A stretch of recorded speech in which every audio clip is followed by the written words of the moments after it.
In July, the chance of rain in Washington, D.C. is relatively high, as it is one of the city's wetter months. While rain is frequent, it often comes in the form of scattered afternoon or evening thunderstorms rather than an all-day downpour. All right, I'm in Oregon. I can relate to that.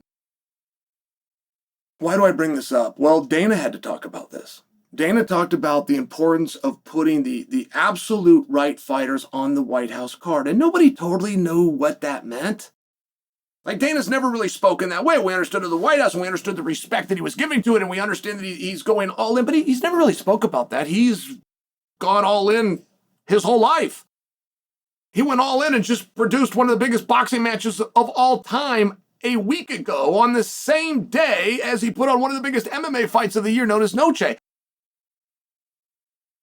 Well, Dana in one of these interviews, I believe it was with Jim Rome, but Dana in one of these interviews said, I need guys that when things change, they don't.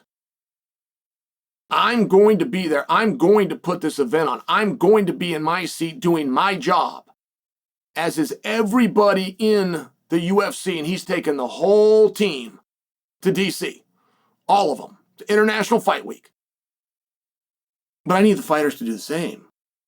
There's a time they got to make that walk, and there's a time they got to fight to the best of their abilities under the unified rules, under the conditions of that time. And Dana was saying, if it snows, it doesn't interfere with our fight. And he was saying, right, he was saying, I've got certain fighters that if it snowed are going to be in the back and tell me, I've never trained in the snow.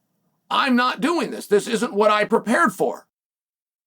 And it was a very simple comment by Dana. It was just one that he hasn't made before. But then I read this article and go, oh, well, he's not actually expecting snow. They could be out there in the rain. Did you guys see Here Comes the Boom? Kevin James is probably the best MMA movie ever made. Kevin James has a scene where he's fighting outside. In fact, his partner in the scene is actually Coach Rafael Cadero, but the thunderstorm starts. And they're slipping and sliding like there's no way the director and the stunt team can put this together. Like, Kevin and Coach Cadero are actually having a hard time with this scene. Guys, this happened. I think where Kevin got that idea, this happened. Terry Trebilcock put on a show, King of the Cage, and they went outside, and rain breaks out. And if I'm wrong, it was still Terry Trebilcock. It was Gladiator Challenge. He had them both. And it's a slip and slide. It was King of the Cage. It turns into a slip and slide. And a lot of this has to do with the surface of the mat. So I'm not telling you this story to be funny. I actually want to tell you about something now that I read this article and realize that could happen. It's not like a baseball game where you get to delay it. It's not like that. They got a TV window. It's going to go at this time. It's going to end at this time. And the fights are going to happen in here, right? It's a very relevant thing that Dana brings up. So one of the reasons that Kevin and Coach Cadero had such a hard time filming that scene, well, the reason it looked so real, because it was, they were slipping and sliding, it had to do with the top surface of the cage, of the mat. It was a tarp. And very often somebody will put a mat down and then they will bring the tarp in and they will tie it with ropes. That is how a boxing ring is done, just for example. That is how a professional wrestling ring is done, just for example. Now, when a professional wrestling ring or a boxing ring ties that down, they are using something known as a canvas. And canvas is different than tarp. If you happen to be an international wrestling fan and you happen to have watched the World Championships 1 week ago for all women's, freestyle, and the Greco-Roman, they wrestled on what's known as a covered mat. I despise a covered mat because it is the same as a tarp. And when it gets wet, it is a slip and slide. Whereas you could just bring in Resolite, and if it gets wet, it doesn't turn into a slip and slide. The UFC's is the same way. It's got a grip. In fact, the worst injuries I ever had, I was very lucky in terms of injuries, I will admit, but the worst injuries that I ever had after a fight, because I would be in the top position so much, my knees and my big toe would be skinned all the way down to where I couldn't like put pants on the next day, or I couldn't put socks on because when I went to take them off, the blood and this would last for about a week and a half. I couldn't go back to practice, and the only injuries I would have was my knees and my toes because I would sit in somebody's guard so long doing like a ground and pound type situation, and the canvas had so much friction that it was like sandpaper. And it would grind me down. Now, I want you to understand that about the mat, because that kind of a surface, the UFC's kind of a surface, absorbs moisture.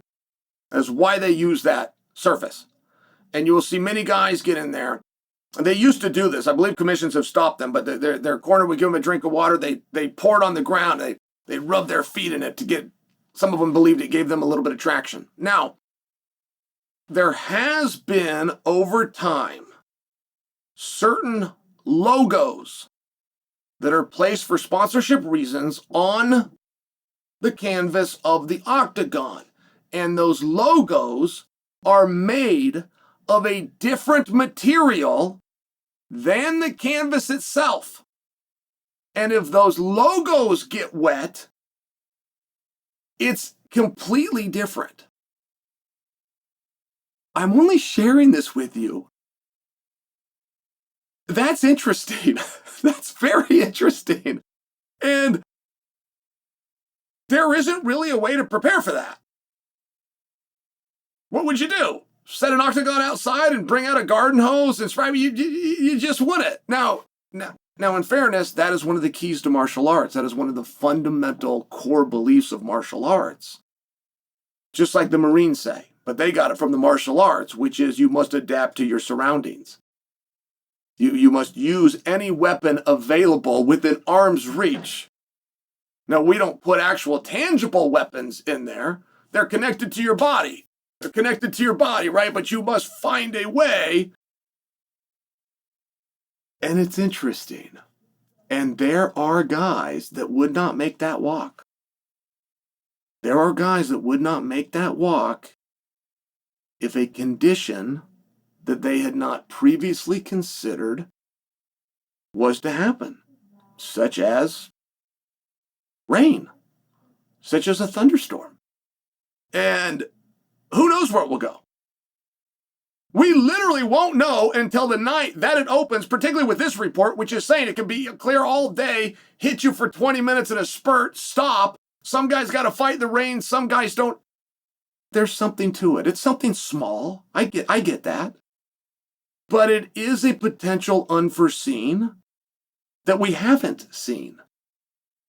And with this type of a canvas, I must just share with you, it's really not overly relevant to the story. But that doesn't mean that guys, particularly guys that come in second that night, aren't going to make it part of the story. So we might as well just tell that story right now.